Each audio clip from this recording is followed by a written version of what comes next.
ठीक है, अब बात नहीं, सिद्धा सिस्टम हम लोग पढ़ना शुरू कर चुके थे, ठीक है।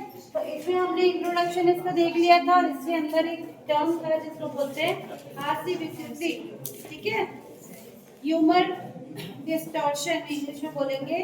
तो ये देखे थे कि जो हास्य विकृति है वो आयुर्वेदा में जो त्रिदोष होता है बिल्कुल उसके इक्विवेलेंट है। सिद्धा सिस्टम में उसको हम क्या बोलते हैं, हास्य विकृति, जो हमने आयुर्वेदा में त्रिदोष के रूप में पढ़ा हुआ है।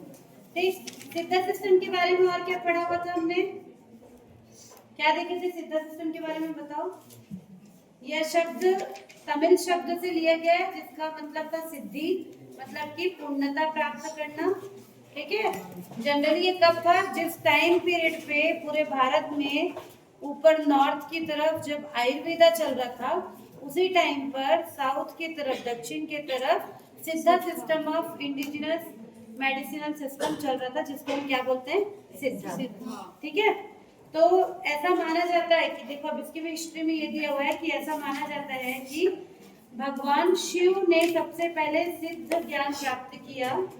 उन्होंने इस ज्ञान को अपनी पत्नी पार्वती को बताया, पार्वती से नंदी को मिला और उसके पश्चात यह सिद्ध चिकित्सा प्रणाली का ज्ञान महर्षि अगस्त्य को प्राप्त हुआ। एक महर्षि थे, ठीक, अगस्त्य, जिन्हें अगस्त्य के नाम से भी जाना जाता है, थोड़ा सा संस्कृत वाला वर्ड है, सिद्ध चिकित्सा के संस्थापक माने जाते हैं। तो इसको ऑब्जेक्टिव में पूछ सकता है कि सिद्ध सिस्टम के संस्थापक कौन कहलाएंगे, महर्षि अगस्त्य, ठीक। तो प्राचीन काल में इनको सिद्धर्गल कहते थे या सिद्धर, जो इसके विद्वान थे 18 सिद्धर हुए थे। लास्ट क्लास में हमने देखा था, जो जनरली सब कहाँ से थे, तमिलनाडु से थे, ठीक है। इनमें सिद्धर सिस्टम में अष्ट मतलब 8 सिद्धियों को विशेष क्षमता वाले आध्यात्मिक गुरु थे, है ना, टोटल इसको छोड़ दो। अब इनके ब्रांचेस देखते हैं कि इनके अंदर क्या क्या चीजों को पढ़ा जाता है, ठीक है। ब्रांचेस, इनकी शाखाएं क्या क्या है, सिद्धा सिस्टम के अंदर हमको क्या क्या देखने को मिलेगा। तो सिद्ध चिकित्सा का दावा है कि वह रोग पैदा करने वाले अंगों को पुनर्जीवित और कायाकल्प करने में सक्षम है, ठीक। सिद्धा सिस्टम ये मानता है कि कोई भी टाइप का अगर आपको रोग हो रहा है तो उसको पूरी तरह से क्या कर सकता है, ठीक कर सकता है, पुनर्जीवित कर सकता है। इनकी 4 शाखाएं हैं, इनके अंदर सिद्धा सिस्टम के अंदर इनकी 4 ब्रांचेस है, 4 शाखाएं हैं। कौन कौन से हैं, पहले का नाम है काया कर्पम, तमिल वाले शब्द ज्यादा मिलेंगे इसमें। पहला है काया कर्पम, इसको औषधि और जीवन शैली का अनूठा संयोजन कहा जाता है। दूसरा है वर्मम थेरेपी, अब एक एक को देखेंगे। तीसरा है वासी, मतलब कि प्राणायाम, और चौथा है मुक्कू या सार्वभौमिक नमक। ऐसा इनकी 4 ब्रांचेस हैं, मतलब ये 4 शाखाओं के तहत ही क्या करते हैं, पूरा इलाज करते हैं। सबसे पहली शाखा है जिसका नाम है क्या, काया कर्पम, इंग्लिश में भी वही लिखेंगे, हिंदी में, ठीक है, लिखिए काया कर्पम, ठीक। सबसे पहले इनकी ब्रांचेस है जिसको कहते हैं काया कर्पम। तो काया कर्पम का मतलब क्या है, यह सिद्ध चिकित्सा प्रणाली की एक शाखा है जो कायाकल्प तथा बुढ़ापा रोधी गतिविधियों पर केंद्रित है। मतलब आप अपने जीवन में कितने लंबे समय तक यंग बने रह सकते हैं उस पे ये ध्यान केंद्रित करता है। तो ये पूरी तरह से जीवन शैली को देखता है, ठीक है। इसे कायाकल्प 2 के नाम से भी जाना जाता है। कायाकल्पम 2 शब्दों के मिलने से बना है, काया और कार्पा। काया का मतलब होता है शरीर और कार्पा का अर्थ होता है पत्थर के समान। देखो 2 शब्द से मिलके बना है, काया का मतलब शरीर और कर्पम का मतलब है पत्थर के समान। मतलब पत्थर जैसे कैसा है, जैसा रहता है वैसे बना रहता है ना, पत्थर के साथ कुछ होता है क्या, आप उसको 10 साल बाद देखोगे तो भी पत्थर उतना ही बड़ा है। तो शरीर को भी अगर हम अपने एज को रोक ले, उन सब चीजों को इसके अंदर देखते हैं, ठीक है। तो इसके महत्वपूर्ण पहलू क्या है, देखिए, कायाकल्पम मानव जीवन को लंबा करने, उम्र बढ़ाने, बालों को सफेद होने से रोकने, झुर्रियों और मृत्यु को रोकने में मदद करता है। पॉसिबल है क्या, नहीं है पॉसिबल, लेकिन एक अच्छा जीवन लंबे समय तक जी सके इसके लिए ये क्या करता है, आपको नियम और कानून बताता है। यह रोगों के प्रति प्रतिरोधक क्षमता प्रदान करता है और उम्र बढ़ने की प्रक्रिया को रोकता है। समग्र दृष्टिकोण को अपनाते हुए कायाकल्पम में हर्बल, खनिज और पशुओं से प्राप्त उत्पाद के साथ साथ जीवन शक्ति, परिसंचरण, योग और मृत्यु जैसी एकीकृत चिकित्सा और नियामक प्रक्रियाएं इसमें सम्मिलित हैं। इसके उपचार में व्यक्ति के स्वभाव, मौसम, जलवायु, स्वास्थ्य, आयु कारक और 8 निदान विधियों के आधार पर इनकी जो निदान प्रक्रिया है वो अपनाई जाती है। तो देखो, अगर आप इस मतलब जो भी इनके सिद्ध होंगे, है ना, अब इनको क्या क्या बोलेंगे, जैसे आयुर्वेदा में हम वैद्य बोल रहे थे, वैसे यहाँ पर इनको क्या बोलेंगे, सिद्ध पुरुष या सिद्धर बोलते हैं। तो जो इस ब्रांच के मतलब इनके डॉक्टर होंगे, मान के चलिए सिद्धर, अगर आप उनके पास जाओगे तो आपको पूरा उस तरीकों के बारे में बताएंगे कि कैसे अपनी आयु को बढ़ने से रोका जा सकता है। आयु का बढ़ना मतलब क्या है, देखो एज तो बढ़ेगी, जैसे बोलते हैं ना, age is just a number. आप कभी 50 साल के किसी व्यक्ति को देखो, कोई जो होगा जो उसको देख के लगेगा कि ये ज्यादा का होगा, है ना, जैसे हम अनुमान लगाते हैं, किसी को देख के लगेगा कि ये 50 के नहीं होंगे, लेकिन वो एक्चुअल में 50 के हैं। तो हम ऐसे व्यक्ति को खड़े करते हैं, एक जो है वो समय से पहले बूढ़ा नजर आ रहा है, और एक जो है उसको देख के लग ही नहीं रहा है कि उसकी एज उतनी है। किस पे डिपेंड करता है ये, उसकी जीवन शैली के ऊपर, कि वो क्या जीवन शैली को अपने अपना रहा है, स्वस्थ रहने के लिए वो क्या कर रहा है। जो रेगुलर जो अपने लाइफ स्टाइल फॉलो करेगा, जिसमें अच्छी अच्छी चीजें होंगी, जैसे कि योग करना, टाइम पर उठना, टाइम पर खाना खाना, लिमिटेड खाना, जंक फूड वगैरह नहीं खाना, उसका अगर आप एक शरीर देखोगे वो आपको अलग नजर आएगा। वही जो व्यक्ति सारी चीजों को नहीं फॉलो करेगा, उसका जो शरीर है वो अलग नजर आएगा। तो एज तो बढ़ेगी, लेकिन हमारा शरीर उस हिसाब से कैसा जो है BMI वगैरह कैलकुलेट करते हैं। अगर आप कभी जिम वगैरह गए होंगे, उनके पास कुछ मशीनें रहती है जो BMI कैलकुलेट करके ना आपको बता देगी कि आप अभी कितने साल के हो और आपका शरीर कितने साल का है। मतलब कई लोग जो एक्सरसाइज वगैरह नहीं करते हैं, मान लीजिए आप 20 साल के हैं, उस मशीन में आपका पूरा बॉडी का कैलकुलेशन करके बता देगा कि आपके शरीर में जो एनर्जी है, अगर वो ऐसा लेजी पर्सन है तो वो काउंट करके बता देगा कि आप हो तो 20 साल के, पर आपका शरीर 35 साल के हिसाब से चल रहा है, मतलब उतना कम एनर्जी आपके पास बचा हुआ है। वही अगर आप एकदम एनर्जेटिक हैं, एक्सरसाइज वगैरह भरपूर करते हैं, योगा वगैरह करते हैं, तो भले आप 20 साल के हैं, लेकिन आपका शरीर अपने आप को 15 साल का मानता है। ऐसे पूरा कैलकुलेशन होता है, ठीक है। तो इस वाले ब्रांच में, इस वाले जो शाखा है, उसमें जो भी डॉक्टर या इनके सिद्धर होंगे, वो आपको ऐसी सारी पद्धति बताएंगे, ऐसे सारे नियम बताएंगे, जिससे आप अपनी उम्र को मतलब क्या कर सकते हो, अपना जो यौवन वाला जो रूप है उसको ज्यादा दिन तक कर सकते हो, मतलब स्वस्थ रह सकते हो इनडायरेक्टली, ठीक है।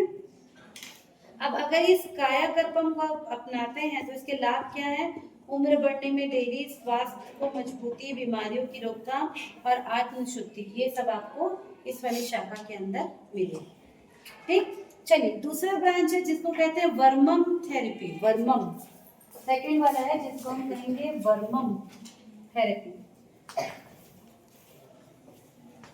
ठीक। इसके अंदर क्या है देखिए, सिद्ध चिकित्सा में अभ्यास का एक क्षेत्र है जो वर्मम से संबंधित है। वर्मम हड्डी, मांसपेशी, तंत्रिका और रक्त वाहिकाओं के प्रतिच्छेदन बिंदु हैं।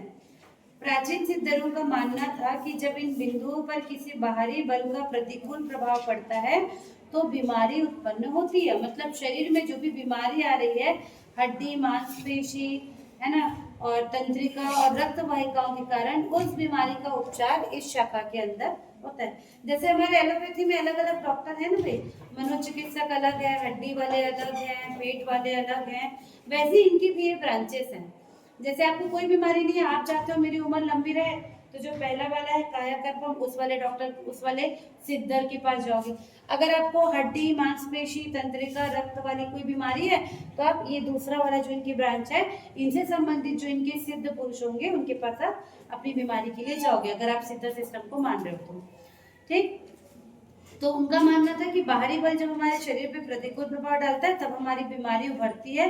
वर्मम में स्वास्थ्य को बहाल करने के लिए सिद्ध चिकित्सा में इस्तेमाल की जाने वाली एक जोड़ तोड़ तकनीक को इलकक्कू मुराई के नाम से जाना जाता है। देखो, इनका कोई नाम है भाई, जिसको इलकक्कू मुराई के नाम से जाना जाता है। और सिद्ध परंपरा के अनुसार 108 वर्मम माने जाते हैं। कुछ महत्वपूर्ण वर्मम कलम, अट्टकम, मरमम, कटकम, वनमम, हिमम, इतु आदि हैं। तो ये इनके अलग अलग टाइप के नाम हैं जो उन्हीं को समझ आएगा, लेकिन वो आपकी बीमारी को पहचान के आपको उसका इलाज जो है वो दे सकते हैं। ठीक है, तो ये सारे पॉइंट देखो, ये जितने भी पॉइंट है ना, 108 वर्मम, वर्मम मतलब पॉइंट, 108 पॉइंट पूरे फेस में बता रहा है। यहाँ पर ये डायग्राम में आप देखोगे बुक में, फेस पे अलग अलग ऐसे पॉइंट को बताया हुआ है, कौन सा पॉइंट एक उसको बता रहा है, जो अभी नाम हमने देखे। तो वो पॉइंट से बताएंगे कि कहाँ पर, जैसे आयुर्वेदा वाला नाड़ी ऐसे पकड़ के बता रहा था, वैसे ये फेस के पॉइंट से आपकी बीमारी का क्या कर सकते हैं, पता लगा सकते हैं। ठीक, तो यहाँ पे बहुत सारा दिया हुआ है। ठीक है, जैसे कि यहाँ पर माथे में जो दिया हुआ है उसका नाम है मून मुदिकम वर्मम, फिर है राधा वर्मम, पोर्थुथा वर्मम, निद्री वर्मम। जैसे 4-5 वर्मम के नाम आपको याद रखना पड़ेगा। फिर इनका क्लासिफिकेशन है, देखो सभी वर्मम को 4 महत्वपूर्ण भागों में बांटा गया है। ठीक, एक को कहते हैं पटु वर्मम, जिसके अंदर 12 वर्मम आते हैं। दूसरे को कहते हैं टोटू वर्मम, जिसके अंदर 16 वर्मम आते हैं। एक को कहते हैं टट्टू वर्मम, इसके अंतर्गत ऐसे वर्मम सम्मिलित हैं जिन्हें 8 के आकार में दबाव डालकर सक्रिय किया जा सकता है। इनका इलाज थोड़ा अलग होता है। एक बार यहाँ भी हमारे कॉलेज में एक आए थे न्यू ईयर के टाइम पे, वो ना हम लोग को कुछ एक पाउडर दिए थे सुबह सुबह पीने का, वो एक पेड़ का छाल का रहता है। ठीक है, उसका नाम अभी मुझे याद है। उसको रोज सुबह पियोगे ना तो आपका ब्लड प्यूरिफाई होगा। और वो बोले थे कि अगर आपके पास ज़्यादा समय नहीं है मॉर्निंग वॉक वगैरह करने का, तो अपने जो छत है या अपने घर के गार्डन में आप खड़े होके दिशा को देखने बोले थे, सूर्य की दिशा वगैरह। उसके बाद ना फास्ट आपको ऐसे 8 बनाते हुए चलना, 8 समझ रहे हो, ऐसे हाथ है ना, ऐसे करके ऐसे ऐसे करके आपको फास्ट चलना है, ऐसे वाला। तो ये सारे जो टेक्निक्स होते हैं ना, वो इसमें सिद्धा सिस्टम में आते हैं। वो भी साउथ के ही थे जो आए थे, तो वो सिद्धा प्रणाली को क्या करते हैं, मानते हैं, है ना। मतलब आप अपनी बीमारी बताओगे, उसके हिसाब से वो आपको इलाज बताएंगे कि चेहरे का कौन सा पॉइंट वगैरह दबाओगे तो ठीक रहेगा। जैसे यहाँ पर भी बताते हैं ना, ऐसे नीना रामदेव बाबा भी बताते हैं, यहाँ पर दबाओ, इधर को दबाओ, ऐसे ऐसे करो। ये सारे जो पॉइंट्स होते हैं बॉडी के, कुछ ना कुछ ये क्या करते हैं, वैसे आपके पैर के तलवे में भी पॉइंट्स होते हैं, थायराइड के लिए ये वाला पॉइंट दबाओ, ऐसे बताते हैं, देखना। तो ये सब आपके सिद्धा का एक सिस्टम है, बीमारी के हिसाब से इसका इलाज मिलेगा। चलो, तीसरा इसका ब्रांच है जिसको कहते हैं वासी या प्राणायाम। इसको कहते हैं तीसरा वासी, जैसे वो कहते हैं प्राणायाम। प्राणायाम तो सब जान रहे हैं, क्या होता है प्राणायाम, योगा। प्राण, प्राण मतलब संस्कृत में आया था सांस। सिद्ध चिकित्सा में सांस लेना सभी क्रियाओं में सबसे महत्वपूर्ण माना जाता है, योगा में भी, जो जीवन शक्ति और बीमारी से मुक्ति प्रदान करता है। नियंत्रित वासी, वासी वासी, ठीक है। जीवन शक्ति और बीमारी से मुक्ति प्रदान करता है।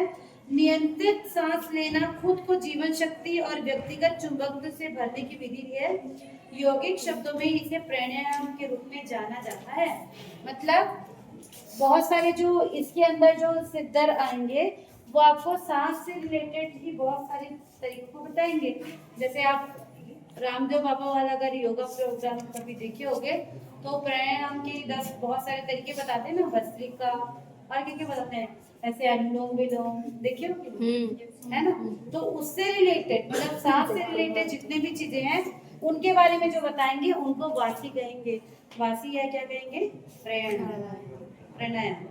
ठीक है, ये ब्रांचेस है, इसके बारे में इतना ही। चौथा है जिसको कहते हैं मुप्पू या सार्वभौमिक, है ना, जिसके अंदर केमिकल्स। चौथा इंग्लिश में फॉर्म बनेंगे केमिकल्स, हिंदी में इसको दिया हुआ है मुप्पू या सार्वभौमिक, नमक करके भी लिखा हुआ है। ठीक है, इसे कीमिया भी कहते हैं। इसकी विशेषताएं है कि चिकित्सा की सिद्ध शाखा के अंतर्गत कई प्रकार की औषधियां विकसित की गई हैं, जिनमें से प्रत्येक में धातु, खनिज और अन्य उत्पादकों का संयोजन होता है।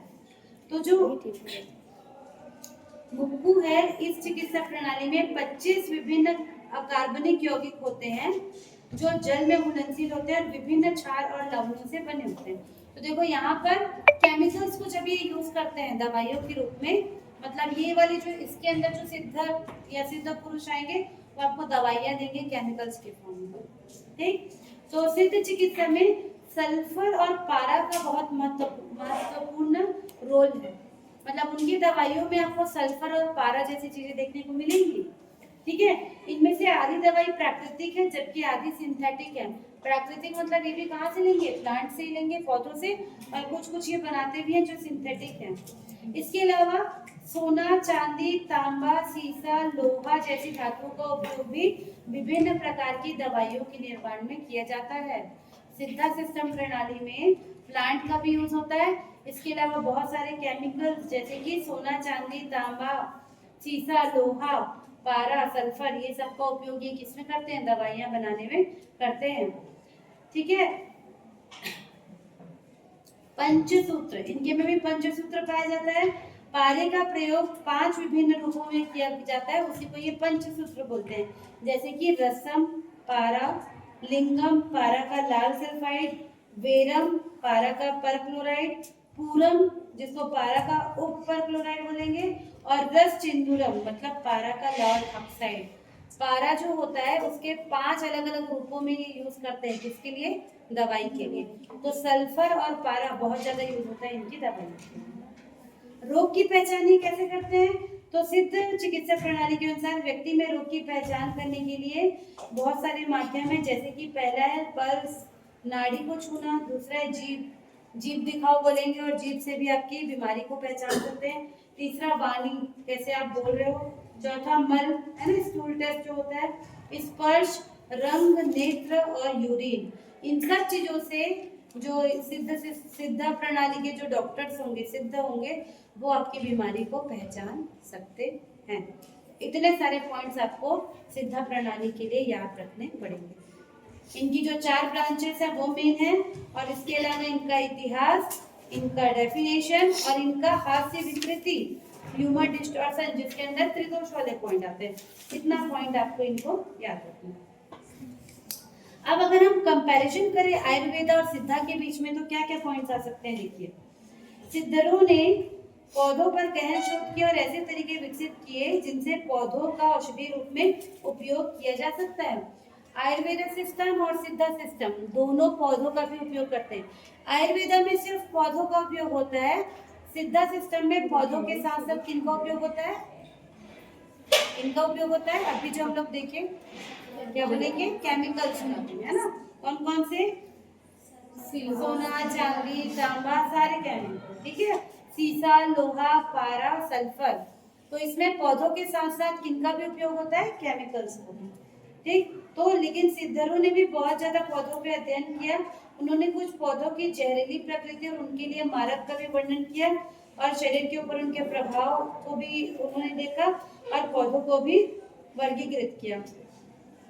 आयुर्वेद के विपरीत जो एक भारतीय चिकित्सा की एक और पारंपरिक प्रणाली है, लेकिन जो हर्बल उपचार को सर्वोच्च प्राथमिकता देते हैं, सिद्ध चिकित्सा पौधों और खनिजों के संयुक्त उपयोग को महत्व देता है।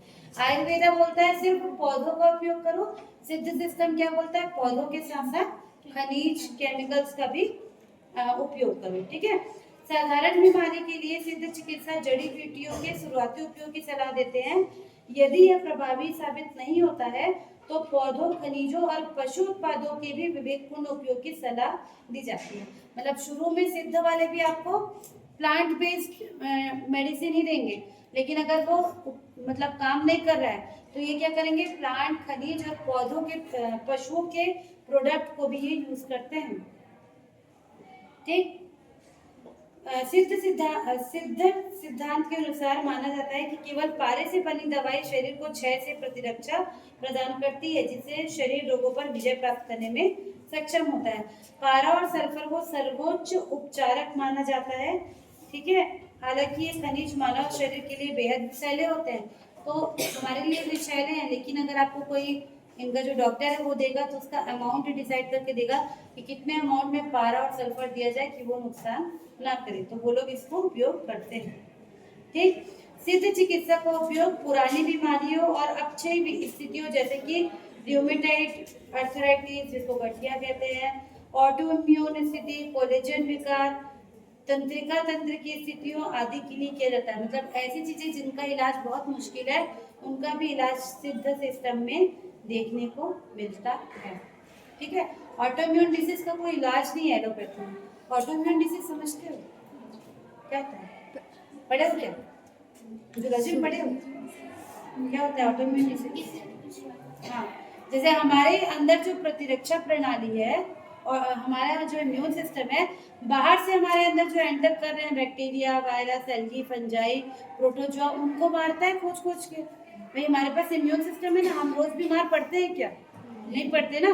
अभी मैंने मुंह खोल कर इतना सारा बोल रही हूँ, आप लोग जम्हा ही ले रहे हो सब लोग। कितना सारा बैक्टीरिया, वायरस सब अंदर घुस रहा है जो एयर में प्रेजेंट है, हमको दिखता नहीं है, लेकिन हम थोड़ी बीमार पड़े रहते हैं रोज, क्योंकि हमारे पास इम्यून सिस्टम है हमारे शरीर में जो उसे लगातार क्या कर रहा है, फाइट कर रहा है। जब हमारा बॉडी जीत जाता है मतलब हम ठीक है, जब वो ज्यादा अमाउंट में आ जाएगा, हमारा इम्यून सिस्टम नहीं अच्छे से कर पाता, तब हम बीमार पड़ते हैं, फिर हम दवाई लेते हैं जो हमको क्या करता है, ठीक करता है।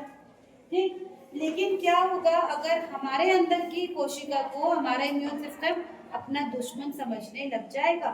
उसका कोई इलाज नहीं है, ऑटोइम्यून डिसीज का कोई इलाज नहीं है, बस उसको स्लो डाउन किया जाता है। तो सिद्धा सिस्टम बोलता है कि हमारे पास उसका भी इलाज है। ठीक है, अब अगर हम इसको वैश्विक परिदृश्य में देखें तो देखिए सिद्ध एक द्रविड़ प्रणाली है। द्रविड़ जनरली साउथ इंडियन पूरे सिस्टम को ही बोलते हैं, जो मुख्य रूप से दक्षिण Bharat, Sri Lanka, Malaysia, Singapore, Mauritius और अन्य दक्षिण पूर्व एशियाई देशों लोगों की सेवा करती है।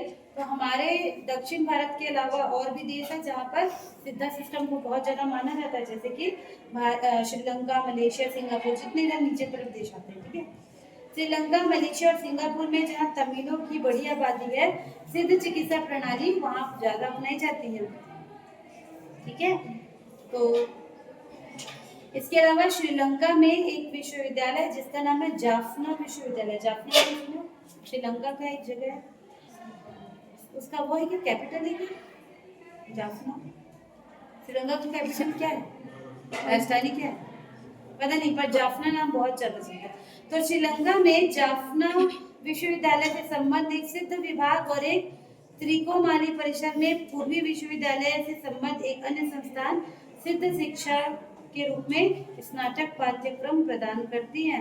मतलब देखो श्रीलंका में इसका क्या यूनिवर्सिटी भी है, कॉलेज भी है, जो ये पूरा पढ़ाता है। ठीक है, अब हमारे यहाँ पर एक राष्ट्रीय सिद्ध संस्थान है, नेशनल इंस्टीट्यूट ऑफ सिद्धा, NIS बोलेंगे, जो चेन्नई में है, हमारे यहाँ भी है। ठीक है, तो चेन्नई स्थित राष्ट्रीय सिद्ध संस्थान NIS कहते हैं, जो स्वास्थ्य एवं परिवार कल्याण मंत्रालय के आयुष विभाग के अंतर्गत एक स्वशासी संगठन है, जिसकी स्थापना भारत सरकार के द्वारा 2005 में किया गया।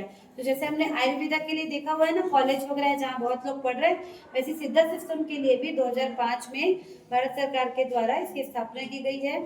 ठीक, और इसका ऑब्जेक्टिव क्या है, लक्ष्य क्या है, चिकित्सा देखभाल प्रदान करना और अनुसंधान करना। ठीक है, सिद्ध चिकित्सा को बढ़ावा देना और उसका प्रचार करना। इसके लिए स्नातकोत्तर पाठ्यक्रम मतलब इसमें मास्टर्स है, और डॉक्टरेट मतलब PhD भी इस पे आप कर सकते हो। ठीक, इनका मेन एम क्या है कि एक और प्रणाली हो जो ये सब काम करे। इसके अलावा एक केंद्रीय सिद्ध अनुसंधान परिषद भी बना हुआ है, सेंट्रल काउंसिल ऑफ रिसर्च इन सिद्धा, CCRS बोलते हैं इसको। ठीक है, ये भी एक स्वशासी मतलब ऑटोनोमस बॉडी है। ठीक, इसके अंतर्गत शोध कार्य करने के लिए शीर्ष संस्था है। यह देश भर में अपने 8 परिधीय संस्थानों और केसरा इकाइयों के माध्यम से स्वास्थ्य देखभाल सुविधाएं प्रदान करती हैं। ठीक है, तो बहुत सारे इसके इंस्टीट्यूट भी हैं भाई। परिषद बहुआयामी अनुसंधान गतिविधियों में लगी है। ठीक, प्री क्लिनिकल, फार्माकोलॉजिकल, टॉक्सिकोलॉजिकल अध्ययन, ओपन टेबल ऑब्जर्वेशन, ये सब करते हैं। इसका जो मुख्यालय है वो चेन्नई तमिलनाडु में है। मतलब इसका मैक्सिमम चीज कहाँ पर है, चेन्नई में आपको मिलेगा। ठीक है, इससे रिलेटेड रिसर्च इंस्टीट्यूट और यूनिवर्सिटी सब आपको चेन्नई में देखने को मिलेगा। पर ये आयुष मंत्रालय भारत सरकार के अधीन में काम करती है। ठीक, इतनी चीजें आपको सिद्धा सिस्टम में करना पड़ेगा। उसके बाद देखो, सिद्धा चिकित्सा प्रणाली में प्रयुक्त होने वाले कुछ महत्वपूर्ण पौधों की पूरी लिस्ट दी हुई है, 41 पौधों के नाम दिए हुए हैं जिनको सिद्धा सिस्टम में यूज किया जाता है ना। जिनमें से कुछ मतलब पौधे कॉमन है, आयुर्वेदा में जो पौधे यूज होते हैं वही सिद्धा में भी, अलग कुछ पौधे तो नहीं लाएंगे पर नाम अलग है। जैसे जैसे देखो एलोवेरा को तो वो भी सिद्धा नेम उसका भी घृत कुमारी, एलोवेरा हमने पढ़ा हुआ है ना, उसको सिद्धा सिस्टम में भी घृत कुमारी कहते हैं, तो ये तो नहीं है। नीम जिसको हम एजाडिरेक्टा इंडिका बोलते हैं उसको हम लोग बेम्बू कहते हैं, बेम्बू। हम उसको क्या बोलेंगे, बेम्बू। ठीक है, तो ऐसे आपको 3-4 नाम याद करने पड़ेंगे। एजाडिरेक्टा इंडिका उसके बारे में हमने पढ़ा हुआ है डिटेल, है ना। अगर आपको पूछा जाएगा कि सिद्धा सिस्टम के अंदर यूज होने वाले 5 पौधों के बारे में लिखिए या 4 पौधों के बारे में लिखिए, तो पौधे वही है लेकिन आपको शुरू करना पड़ेगा बेम्बू लिख के। बेम्बू, बेम्बू किसको बोलते हैं, नीम को। तो आप लिखिए सिद्धा सिस्टम में प्रयुक्त होने वाले 5 पौधे। पहला लिखिए बेम्बू, बाजू में लिखिए एजाडिरेक्टा इंडिका, उसके बाजू में लिखिए नीम और नीम का पूरा डिटेल जो पड़ेगा।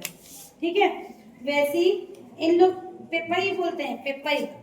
पेपई किसको, पपाया को। पपाया क्या है, पपीता। तो पेपाया को ये लोग पेपई कहते हैं। ठीक है, उसके बारे में लिख सकते हैं। वैसे एक पौधा है जिसको कहते हैं कॉफी, हम लोग इसको कॉफी बोलेंगे, इन लोग कहते हैं कप्पी कोटाई। कप्पी कोटाई उधर बहुत यूज होता है। ठीक है, एक पौधा है जिसको आपने सुना होगा महुआ, महुआ के बारे में पढ़ा है। महुआ को इन लोग कहते हैं इल्लुपाई, इल्लुपाई। ठीक है, इल्लुपाई। वैसे ही एक पौधा है जिसको हम बोलते हैं गिलोय, गिलोय के बारे में पढ़ा है। ठीक है, टिनोस्पोरा कार्डिफोलिया, इसको ये लोग कहते हैं सैंडिल, सैंडिल। ठीक है, तो ऐसे कम से कम 5 पौधों के नाम आपको तेलुगु वर्ड में याद करने पड़ेंगे, किसके लिए, सिद्धा सिस्टम। तो बुक में पूरे 41 पौधों के नाम दिए हुए हैं। आप क्या करोगे, 5 ऐसे कॉमन पौधे निकालो जो आपने आयुर्वेदा में भी पढ़ा है, आयुर्वेदा में भी पढ़ा है। जैसे गिलोय हो गया, नीम हो गया, वो भी होगा, एलोवेरा हो गया। उसको आपको याद करना है कि उसको तेलुगु में क्या बोलेंगे, हेडिंग में वही डालोगे। यहाँ पे गिलोय लिख दिए तो गलत, यहाँ पे गिलोय लिख दिए तो गलत, तो बोलेंगे तो नॉर्मल लिख लो। तो पहले क्या लिखना है, तेलुगु वर्ड जो उसको बोलते हैं, उसके नीचे लिखो उसका बॉटनिकल नेम, उसके नीचे लिखो उसका हिंदी वाला नाम और फिर उसकी सारी प्रॉपर्टीज। तो आप अपने से छाटिए जो कॉमन है, जो आप याद कर रहे हैं, है ना। इथनो बॉटनी में भी प्लांट पढ़ा, आयुर्वेदा सिस्टम में भी प्लांट पढ़ा, इसमें भी पढ़ रहे हो, तो वही चीज को पकड़ो जो क्या है, सेम नाम। इसके बाद जो यूनानी पढ़ोगे उसमें भी वही होगा, उसका यूनानी नाम देखना पड़ेगा। ठीक है, ठीक, तो इतना आपको सिद्धा सिस्टम के लिए पढ़ना है। चलो कल